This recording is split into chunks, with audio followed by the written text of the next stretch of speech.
All right, so make dinner with me. Please let me know if you can tell by these ingredients what I'm making. If you guessed oxtails, you are completely right. I got this 2-pack of oxtails from Costco. It seems to be the best bang for your buck. So we got that, and if you don't wash your meat, that's on you, but I do, so go ahead and do that. And then what you're gonna do is add all the seasonings. You're gonna brown it on the stove. Once you've done that, you're going to go ahead and transfer this to the crock pot. Yes, crock pot oxtails, okay? Then once that's in the crock pot, you're gonna go ahead and brown up the onions and the carrots. You're gonna deglaze with that broth.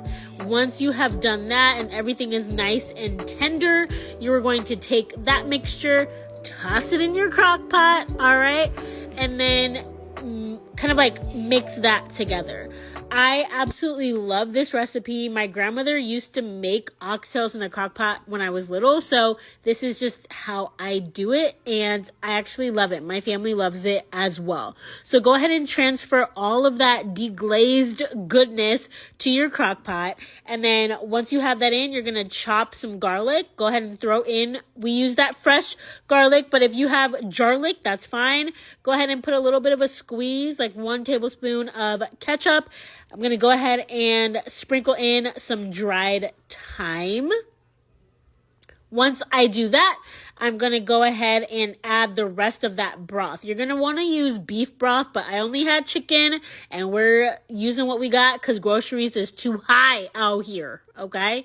So once I do that, I am going to use my glove and chop up that good habanero, all right? If you have a ghost pepper or something like that, you can add that as well. I used a habanero, and yes, here's what we're looking at. About an hour or two in, I can't really remember, but everything's starting to get nice and tender.